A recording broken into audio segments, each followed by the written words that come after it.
चाहे कितना भी करीबी क्यों न हो। ये 7 बातें भूल कर भी न करे शेयर, वरना जीवन भर होगा पछतावा। चाणक्य नीति के अनुसार व्यक्ति को कुछ बातें किसी से साझा नहीं करनी चाहिए। ऐसा करने से आप अपने लिए खुद ही परेशानियां खड़ी कर सकते हैं। आचार्य चाणक्य कहते हैं कि गोपनीयता ही व्यक्ति की सबसे बड़ी ताकत होती है। चाणक्य नीति के अनुसार गोपनीयता व्यक्ति की सबसे बड़ी ताकत होती है। अपनी आमदनी, अतीत की गलतियां और अपमान की बातें साझा न करें। मन की हर बात, दान पुण्य और दुखराज की बातें गुप्त रखें। चाणक्य नीति में जीवन में सफलता और समृद्धि पाने के लिए कई अमूल्य बातें बताई गई हैं, जो वर्तमान समय में भी बेहद कारगर हैं।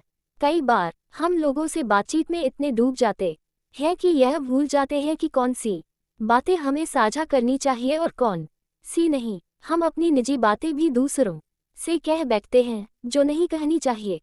बाद में यही बातें हमारे लिए मुसीबत बन जाती हैं और पछतावे के अलावा कुछ नहीं बचता। आचार्य चाणक्य कहते हैं कि इंसान को अपने जीवन की कुछ बातें कभी भी किसी और से साझा नहीं करनी चाहिए, चाहे वह कितना भी करीबी क्यों न हो। आज हम आपको ऐसी 7 बातों के बारे में बताएंगे जिन्हें आचार्य चाणक्य के अनुसार कभी किसी को नहीं बताना चाहिए। घर परिवार की बातें। कई लोग अपने घर की बातें दोस्तों, रिश्तेदारों या जान पहचान वालों से साझा करते हैं, लेकिन यही बातें आगे चलकर पछतावे की वजह बनती हैं।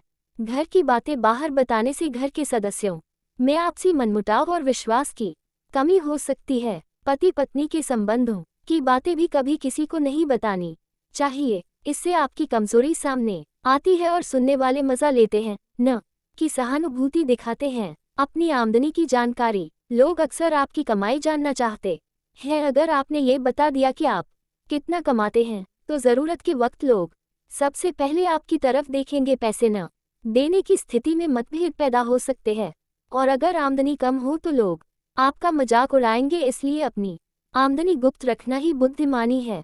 अपने अतीत की गलतियां, अपनी पुरानी गलतियों को लोगों से साझा न करें। इससे आपकी नकारात्मक छवि बनती है और लोग उसी नज़र से आपको देखते हैं। इसी तरह अपनी भविष्य की योजनाएं भी किसी को न बताएं। अगर योजना सफल नहीं हुई तो लोग मजाक बनाएंगे या जानबूझकर उसमें बाधा डालेंगे। अपने अपमान की बातें। अगर आपको सार्वजनिक रूप से अपमान सहना पड़ा है तो उसे प्रचारित न करें।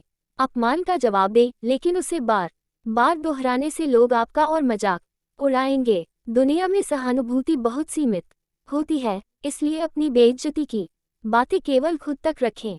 मन की बात। हमारे मन में कई भावनाएं आती हैं, जैसे गुस्सा, निराशा, ईर्ष्या या भय, लेकिन हर बात को व्यक्त करना ठीक नहीं। जो बातें आपके हित में हैं वही कहें। मन की हर बात कह देने से लोग आपकी अच्छी बातों की अनदेखी करेंगे और केवल आपकी कमजोरी को याद रखेंगे। दान पुण्य की बातें। जो दान या पुण्य कार्य किया जाए उसे गुप्त रखना चाहिए। अगर आपने दान कर दिया और उसका बखान किया तो उसका फल नहीं मिलेगा। गुप्त दान ही सबसे श्रेष्ठ माना गया है। अपने दुख और राज की बातें। दुख और राज की बातें दूसरों को बताने से वे आपकी कमजोरी का फायदा उठा सकते हैं। अगर कभी आपकी उनसे दुश्मनी हो गई तो वे बातें सबको बता सकते हैं। तब आपको बहुत पीड़ा होगी और समाज में आपकी छवि खराब हो सकती है। तो दोस्तों, आज आपको चाणक्य नीति में बताई गई ये जानकारी अच्छी लगी हो तो कृपया हमारे चैनल को सब्सक्राइब, लाइक व शेयर जरूर करें।